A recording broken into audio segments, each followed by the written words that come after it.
Hey, you ever wonder how in the world that other investor bought the property that you were making an offer on, like seemingly right out from underneath you? Or how they got it for so cheap? Well, stay tuned regularly and you'll know exactly what they're doing and saying so that you can improve your process and better serve your clients so you can close more deals. And in this video, we'll take a peek behind the curtain of a real life seller lead call. We'll expose the best kept secrets surrounding seller lead conversations as our experts at Real Estate Funnel Systems work one-on-one with both new and seasoned real estate investors across the country. We're going to be analyzing what's working and what we can improve upon. Hi, my name's Christian Weatherspoon. I'm the co-founder here at Real Estate Funnel Systems. And in this episode, my partner Erik Bee, who's conducted thousands of real estate seller appointments with a 33% close ratio, he's going to analyze a real-life seller lead call with one of our clients. And if you find this video valuable, please like it with a big thumbs up. Let YouTube know that. And if you're new to this channel and you want more videos like this one, be sure to subscribe and hit that notification bell so you don't miss out. Well, let's get started. Anyways, any other ones to talk about? Well, I take some calls. Yeah, I see that. Yeah. I need to work on my presenting an offer really bad. Yeah. Okay. So what is Well, what does working on it mean? Let's define that. Like when you say I need to work on it, okay. Like I agree with you. We all do. So like, what does that mean though to you? I just need to prepare better for it, kind of know how I'm going to present it. And I should have, I shot too high. I should have anchored with a lower number because he was very susceptible to it. I was more afraid that he was, because he said he was going to list it in a previous conversation. I'm listing it in June. He's kind of like a D personality where he's like, don't bother me, blah, blah, so I figured if I shot him low, he'd be like, hang up on me or something. I don't know. But I thought about it again, and D personalities like to win. So I should have shot him low because then I can let him win when I come back up instead of shooting a little high and try to get him down, which is the opposite of what he wants. So I should have analyzed it better before I call. Hey, I commend you on what you just told me, man. Thank you. That's what it takes. That level of awareness, self-reflection in a call like this, you gotta, if you bring that to the table every time, you'll start nipping this in the bud, because you're right. You're completely right.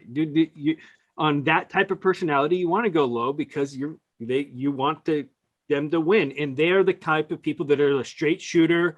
They respect a hard punch because they're going to punch, and like that's how they play. You go soft, they're going to, you piece of shit, you overpromised and not, Yeah. like those the guys that they're just horrible that way. Like I've done all the wrong moves down that road, God damn it. Right. And so good awareness. I just can't say that enough. So what else can you do on this topic, in the sense that I'm referring to the practice? What's going to set yourself up to win better? How can we do that? I should have analyzed his personality beforehand instead of after I made the call and had like a what do you call it? Hindsight type thinking, Mm-hmm. Okay. But prior to the call, you mean like, how would you know him though? No, I had a previous conversation that I knew he was a D personality, and and before I called to because he wouldn't let me in, he doesn't want me to go in. He has tenants in there, and so I'm supposed to just give him an offer. Right.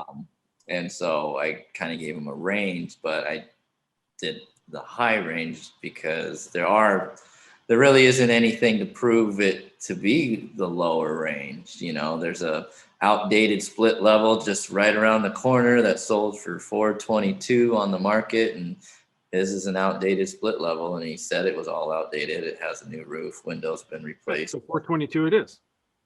Yeah, and so after commissions and all that, it breaks it down to like 385 or somewhere like that, and then I gave him a range of mid to upper threes. 360 or 365, I'm sure is probably where you were at, right? 75. But I need to be at 350 really. So I figured I'd like, you know, depending on condition, because the way the outside looks, I'm just imagining the inside looks is going to be pretty bad because there's 2 abandoned cars in the yard and it's overgrown, and whoever's living there doesn't really take care of it. So I'm assuming the inside is the same as the outside. Mm-hmm. So I was gonna try to see. It's like, well, you know, I'm probably can get him down once I get in there because it's gonna be worse than probably what he thinks. But I don't know. Okay. So is it this this one that's an outbound call right here? Yeah, no, inbound. It's Dennis, or no, his name is Dennis, but it's this out of state number 701 or something like that. Yeah. Okay, let's give it a listen here.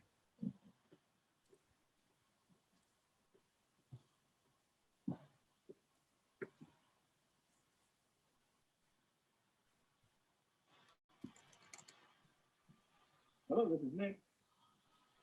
Hey, Rick, doing a test. Hey, Dennis, how's it going? No, very good. Turn up, please, a little bit. Yeah, so I was able to take a look, drive the property out there. So do you know if the tenants are taking the 2 cars that are kind of like broken down in the yard? Kind of got broken. Yeah, Broken. those will Yeah. definitely be gone. Yeah. All right. Yeah, I've come across some properties we bought, and some people have left their cars in kind of a hassle to get rid of without having the titles and everything. Okay. So I was running comparables, and I came across a couple in your neighborhood just right around the corner. It was one's a Rambler with similar square footage that recently just sold for 415 or 420 or something like that. And then there was an outdated split level that sold for I think it's 36. What street are you on again? 34. 30, yeah, it's on 36. That sold for 422. And it's like old carpet, old kind of what you explained to me, what your house is kind of like on the inside. So minus out the commissions and everything, and depending on what the condition is, would be somewhere in the like mid threes to upper threes for just a cash out deal. Mid threes, you're talking 350. 350 to upper threes, depending on condition. Right. Yeah. And what fees are you referring to? Escrow? Okay, so real quick on feedback on that portion. That's what you want to clean up from I think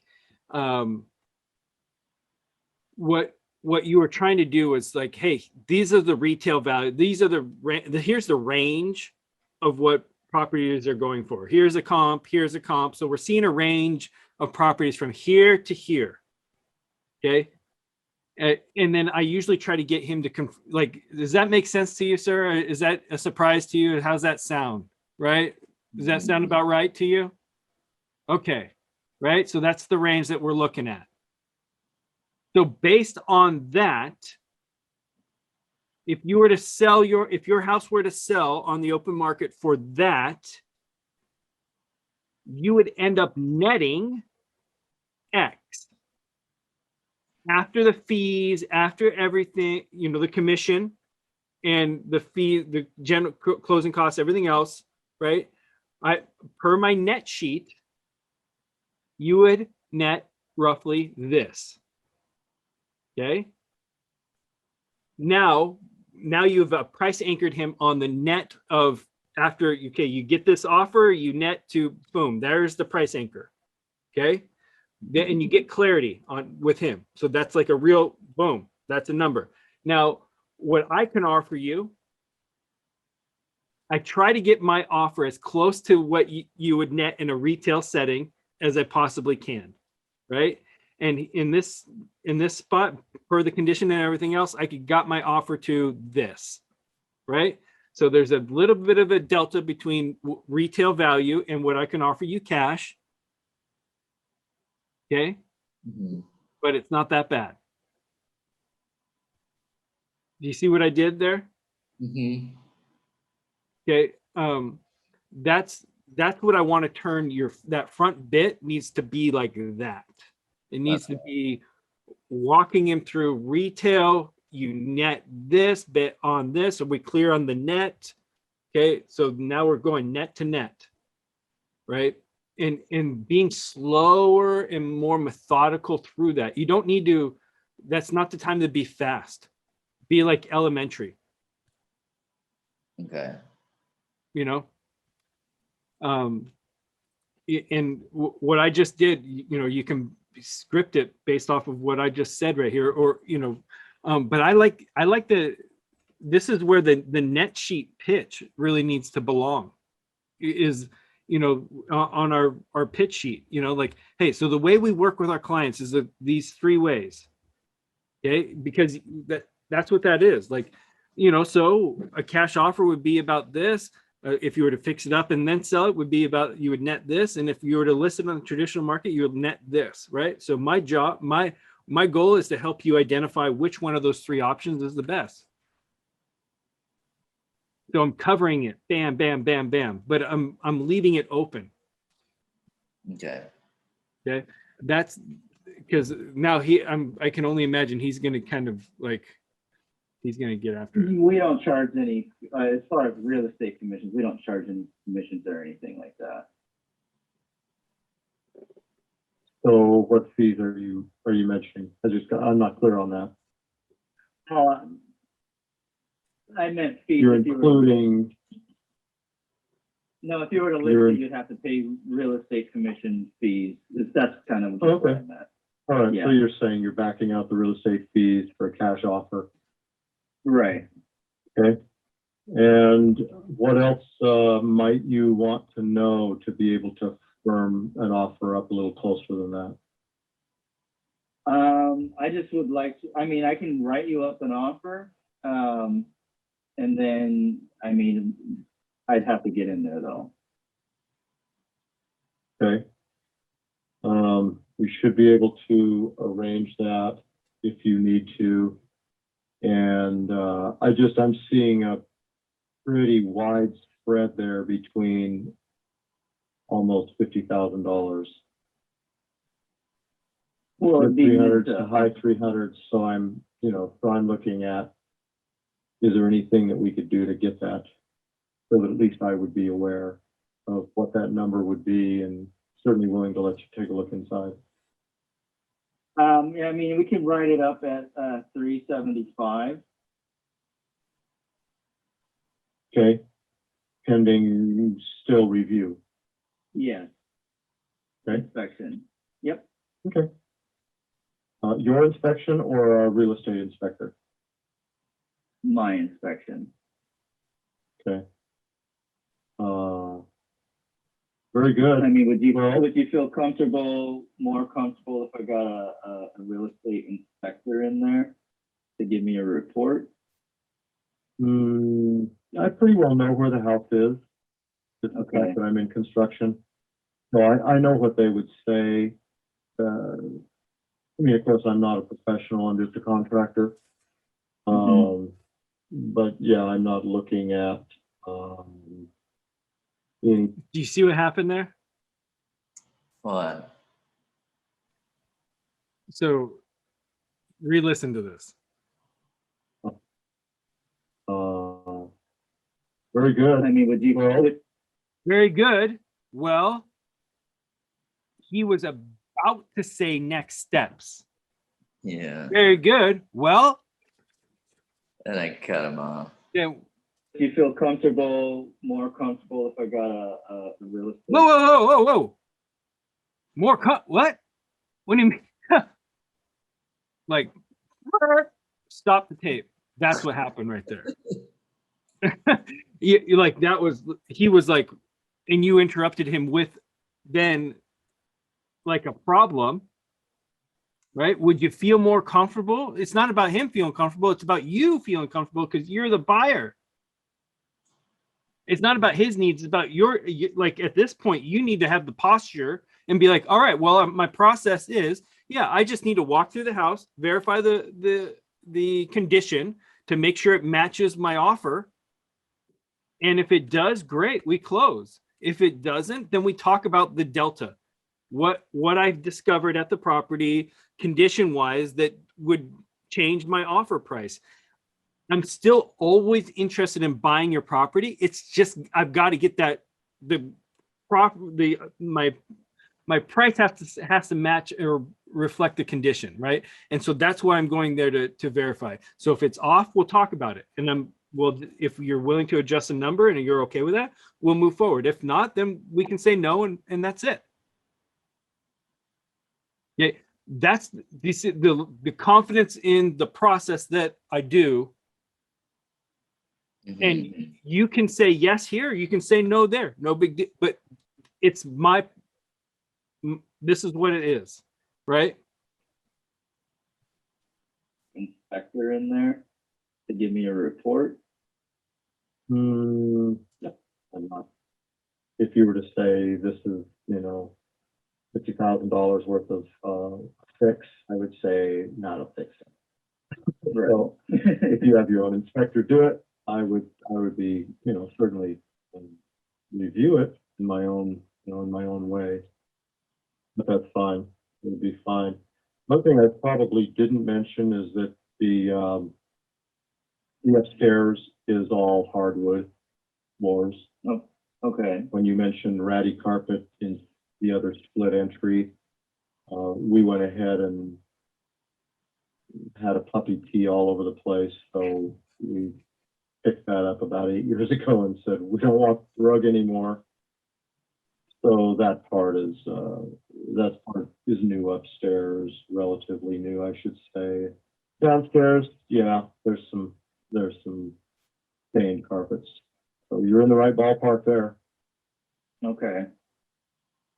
Okay. When would Now, I don't know be? how the listing shows. I'm sorry to interrupt, but I'll make a phone call to find out when it would be available Okay. for you to get by. And it's usually not too tough. One of the tenants is between jobs and is there most of the time. So I'll just have to touch base with that tenant.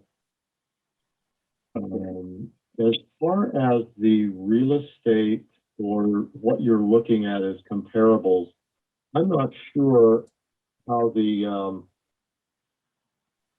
I don't know how the listing would show as far as what that house has. But it does have a full bath upstairs and a full bath downstairs. Okay. And a half bath in a mother-in-law's apartment in the back. So when you're looking at comparables, that might That have other something level to play in. had a mother-in-law in the basement as well, like In a the separate kitchen. Yeah. Okay. Yeah, that's what it has. It has a kitchenette in the basement, but it also has another full studio apartment in the back of the garage. Oh, okay. So just looking at comparables, we'd want to at least see the amenities of this home versus others. Trying to keep you as much in the loop as I can. I don't want you to be left out in the dark. Right. So it has a studio in the back of the garage, meaning it has like a kitchen and a bathroom and a back there? Correct. Okay. It is. I don't know, how we can describe it as a kitchen. It simply has a sink. There's no kitchen. So Okay. it's probably not able to be considered a full studio, possibly. It's got a refrigerator, a sink, it's got a, you know, a microwave to be in that area with a countertop like a kitchen counter. Yeah, that's Mhm. common.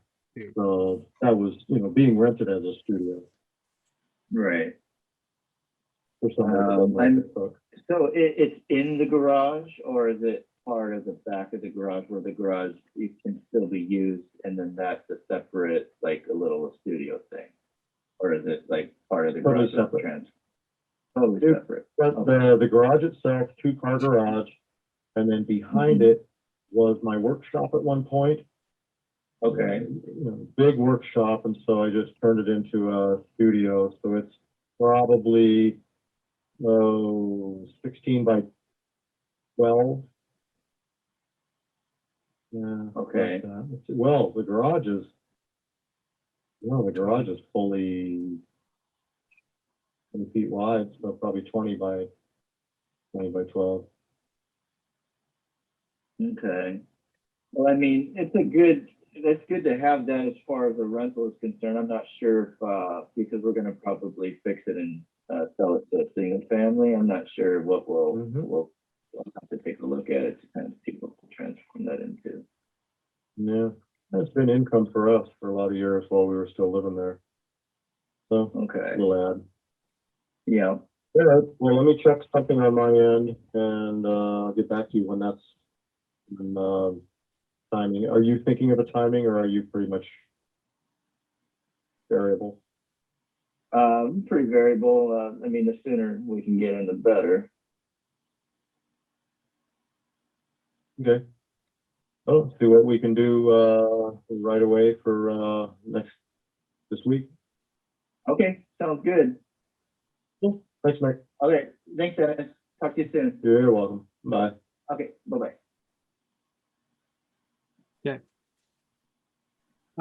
So the rapport is high. You got the appointment. Mhm. So bingo, bingo, right? I mean, like that's, you know, to a certain extent, the outcome was achieved, right? So just to acknowledge that, that's really, that's strong. What the you know, we stopped and paused on the earlier portion. When at this stage, something that I would like to see you incorporate is setting of the expectations of at the appointment. You know, so you know, so at the appointment, what is that something are you interested in accepting an offer at the appointment? He's out of state. Okay. So just so I would set the stage of, okay, well, after I walk the property and drive the comps, I'm going to have, you know, I'll be ready to make an offer at that stage. So this is what you can expect, you know, just like really set the expectation of what's going to happen and then get him to confirm. Like, how does that sound to you? Okay.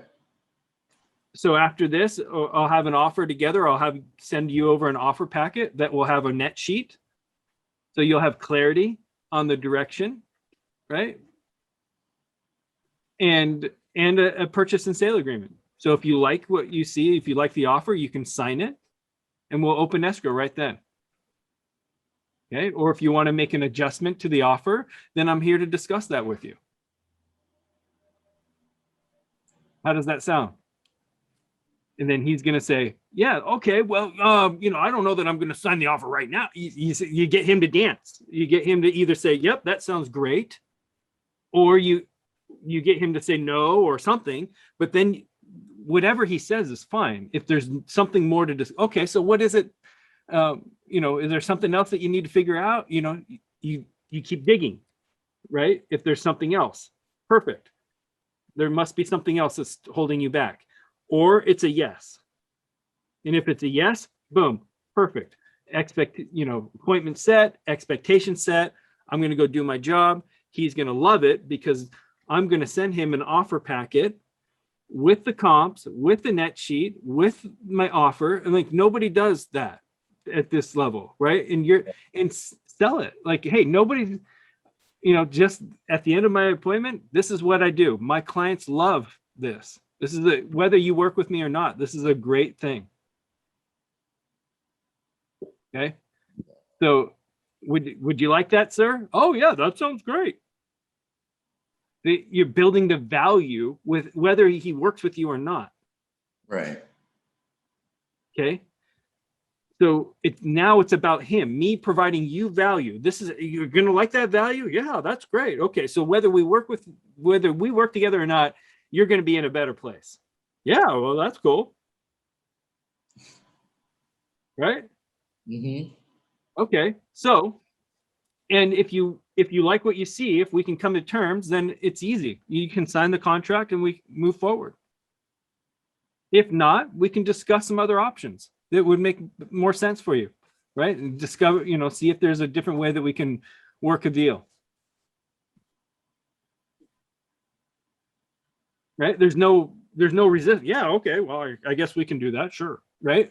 Mm-hmm. No, he's not going to say that. He can't say no to that, right? It's just, that's so unreasonable. And if they do say no to it, then great, get out of here. We don't want you, right? Like that's a great filter. So, but more likely, obviously, they're going to be like, okay, yeah, shoot, if we come to an agreement, that sounds great, perfect. If not, we can talk about something else. Yeah, nothing, no harm, no foul. Perfect. Right? Nothing to fear, no resistance. Let's make it comfortable. I want you confident. That's how it is working with me. Okay. Okay. Then, so that way you will have posture and clarity going into these next steps. And with that expectation and that clarity set, that's when people are much easier to say yes. Clarity, confident, like, yeah, he gave me all the information I needed. Brought me the comps. We discussed the comps. I felt good about the value. Yeah, that made sense. I know I left some money on the table, but shit, the place was a shit box, and he helped me out. So yeah, it made logical sense. You see what I'm saying? Like you'll get these people to as long as they understand. And in fact, he kind of said that. Like, I just want to be clear on that, right? Mm-hmm. I think he said that in the call, right? So I think that's where I would have really leaned into that net sheet. Oh man, that's what one of the reasons our clients love working with us is because we whenever I go out to a property and I present an offer, I always do it with a net sheet. Well, what's a net sheet? Yeah. Why don't you ask? Would you like to know?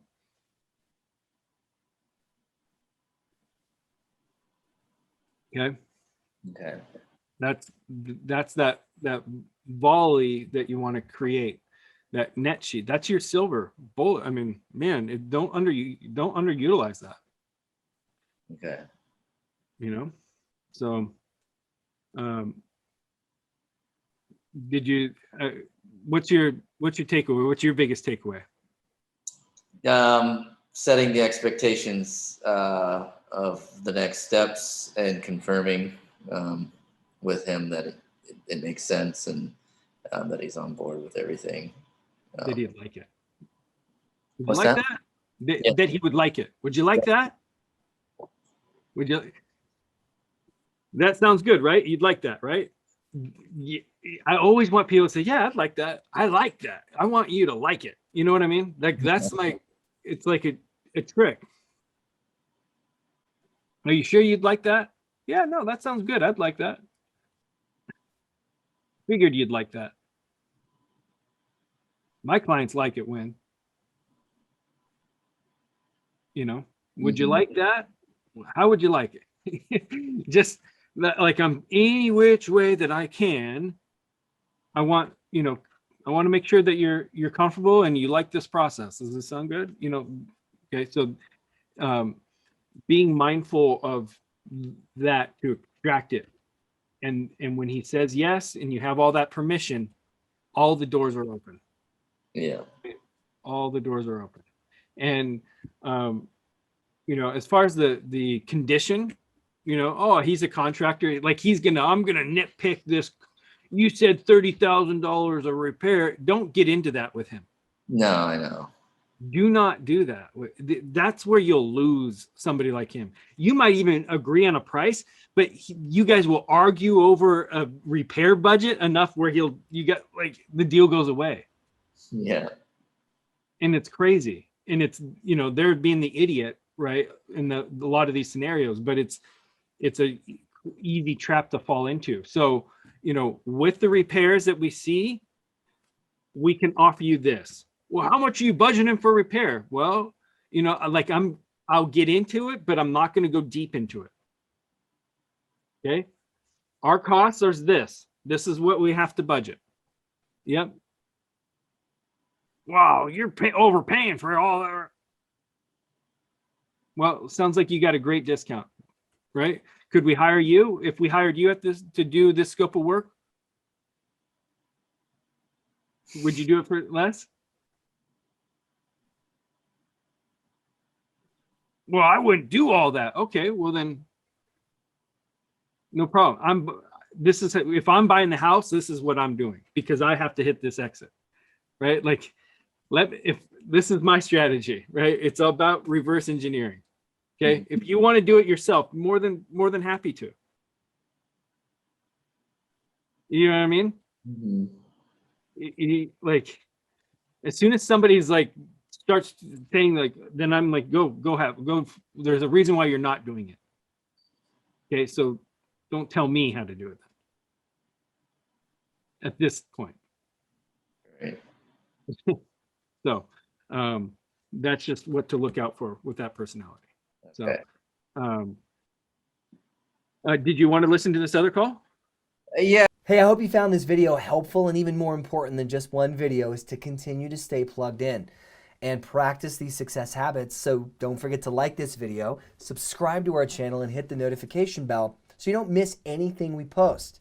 Always remember too that you can't just watch the video. You have to implement what you've learned. So I encourage you to take action because this is what practice looks like. Now these videos cover what a seller lead call looks like, and to uncover what our winning seller appointments look like, I put together a quick but in-depth 20-minute training on Erik's system that he created to analyze deals with speed and accuracy and to get a property under contract on the spot at the seller appointment with no paperwork.